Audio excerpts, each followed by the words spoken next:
안녕하세요. 오늘 저희와 함께 조금은 낯설지만 흥미로운 세계로 떠나보실까요? 1919년에 있었던 루돌프 슈타이너의 한 강의 내용을 살펴볼 건데요. 어, 우리의 생각, 또 의지, 그리고 나라는 존재가 시간을 넘어서 어떻게 연결되는지 슈타이너의 시각을 한번 깊이 따라가 보겠습니다. 네, 반갑습니다. 슈타이너의 관점은 시작부터가 좀 독특하죠. 우리가 흔히 나누는 안과 밖의 경계부터 다시 생각하게 만들거든요. 보통 우리가 감각으로 경험하는 이 바깥 세상 있잖아요. 그 슈타이너는 사실 우리의 진짜 내면 경험이 일어나는 곳이라고 봤어요. 우리가 세상 속에서 살면서 느끼는 것, 그게 바로 진정한 내면 활동이라는 거죠. 아, 그게 정말 보통 생각하는 거랑은 완전 반대네요. 보통 내면 성찰하면 조용히 내 감정 들여다보는 거 생각하는데, 근데 슈타이너는 그런 식의 주관적인 느낌이나 뭐 신체 감각에만 머무는 걸 조금 비판적으로 봤다고요? 네, 맞아요. 그냥 내 안에 어떤 감정이나 신체 상태에만 집중하는 걸 넘어서요. 세상과 적극적으로 관계 맺고 또 상호작용하는 그 과정 자체가 진짜 내면 활동이라고 본 거예요. 뭐랄까 더 역동적인 거죠. 여기서 한 발 더 나아가면 생각에 대한 이해도 아주 새로워집니다. 맞아요. 그 생각에 대한 부분, 이게 그냥 현재 머릿속에서 일어나는 활동이 아니다. 마치 과거에서 온 메아리 같다는 그런 비유가 있었죠. 네, 정확합니다. 슈타이너는 우리의 사고가 이게 참 놀라운데 우리가 태어나기 이전에 영적인 차원에서 했던 활동의 어떤 희미한 잔향이라고 봤어요. 그러니까 지성이라는 게 단순히 우리 뇌의 생물학적 결과물이 아니라 그보다 훨씬 깊은 영적인 뿌리를 가지고 있다는 거죠. 이런 관점이 서기 4세기 이후에는 좀 희미해졌다고 그는 지적하기도 했고요. 태어나기 전의 활동이 지금의 생각으로 와, 이거 정말 상상하기 쉽지 않은 개념인데요. 그럼 반대로 우리의 의지는 미래랑 연결된다는 건가요? 네, 바로 그 지점입니다. 우리가 팔다리를 움직여서 뭔가를 하잖아요. 그런 의지적 행동. 이게 현재 행동으로 그냥 끝나는 게 아니라 우리가 죽은 이후의 경험을 위한 일종의 씨앗을 품고 있다고 봤어요. 씨앗이요? 네, 마치 미래의 어떤 가능성을 이미 잉태하고 있는 태아처럼요. 아, 그러니까 지금 이 순간이 생각을 통해서는 과거와 연결되고 또 의지를 통해서는 미래를 만들어가는 그런 교차점이 되는 거군요.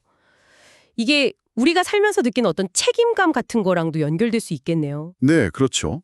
현재 우리가 어떻게 살아가느냐, 어떤 도덕적 선택을 하느냐가 단순히 개인적인 걸 넘어서서 어쩌면 미래의 더 큰 현실을 만들어가는 데 영향을 준다는 의미가 되니까요. 여기서 또 한 가지 재밌는 질문이 생겨요. 그럼 정작 나 자신은 어떻게 아는 걸까요? 아, 그 나에 대한 인식? 슈타이너는 그걸 직접적으로 아는 게 아니라고 했다면서요. 마치 하얀 종이 위에 검은 점 보듯이 뭔가 이렇게 비어있는 곳에서 나를 느낀다는 그런 설명이었던 것 같은데요. 맞습니다. 부정적 인식이라는 표현을 썼죠. 이걸 좀 풀어서 이야기하면 우리가 감각하고 생각하는 그 모든 경험들 있잖아요. 그 경험 자체는 나가 아니고 오히려 그 경험들이 없는 어떤 배경 같은 공간에서 아, 여기 내가 있구나 하고 감지한다는 거예요. 빈 공간이 있어야 윤곽이 드러나는 것처럼요. 그런데 바로 이 방식 때문에 역설적으로 우리가 다른 사람의 나를 이해할 수 있게 된다는 설명이 뒤따랐던 것 같아요. 내 자아에 대한 집중을 잠깐 멈출 때 그게 가능하다는 식으로요? 네, 그렇습니다. 내 나에 대한 몰입을 순간적으로 이렇게 뭐랄까 잠재우면서 타인의 존재, 그 사람의 나를 받아들일 수 있는 공간이 생긴다는 거죠. 이런 끊임없는 오고감, 나를 살짝 비우고 타인을 받아들이는 이 과정이야말로 예전의 어떤 혈연 같은 그런 원초적 관계를 넘어서는 진정한 사회적 관계의 핵심이라고 슈타이너는 봤습니다. 그러고 보니 과거에는 이런 연결이 좀 더 본능적이고 무의식적으로 이루어졌는데 점점 그 힘이 약해지고 있어서 이제는 의식적인 노력이 필요하다는 이야기도 있었죠. 네, 과거 인류 발달을 이끌었던 흔히 피 속에 흐르는 것처럼 표현되는 그런 집단적이고 무의식적인 힘들이 점차 약해지고 있다고 봤어요.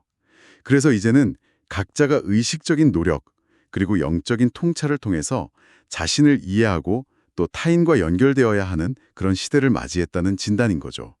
이건 새로운 종류의 사고방식과 자기인식이 필요하다는 뜻이기도 하고요. 오늘 이야기를 좀 정리해보면 슈타이너는 우리의 생각이 과거 영적 활동의 메아리고 의지는 미래를 여는 씨앗이다. 그리고 나라는 존재는 직접 경험하는 게 아니라 그 경험의 부재 속에서 인식된다. 뭐 이런 이야기를 한 거네요. 네, 그리고 바로 그 나 인식의 특성 때문에 타인과의 진정한 연결이 가능해진다고 봤고요. 결국 우리의 매일매일 이 평범해 보이는 의식적인 삶이 사실은 훨씬 더 깊은 차원과 얽혀 있고 또 그 관계를 잘 가꾸냐면 우리가 깨닫는 것보다 더 적극적이고 의식적인 참여가 필요하다는 그런 메시지 같아요. 네, 맞습니다. 우리가 삶에서 좀 더 능동적인 주체가 되어야 한다는 거죠. 자, 오늘 나눈 이 생각들을 바탕으로 마지막으로 이런 질문을 던져보고 싶습니다. 만약 여러분의 의지가 정말 미래를 위한 씨앗을 담고 있다면 오늘 하루 여러분이 하는 아주 작은 행동 하나하나에 담는 그 주의와 의도를 의식하는 것이 여러분 개인의 내일뿐만 아니라 어쩌면 슈타이너가 묘사하는 더 넓은 현실을 만들어가는데 실제로 어떻게 기여할 수 있을까요? 한 번쯤 곱씹어 볼 만한 질문인 것 같습니다.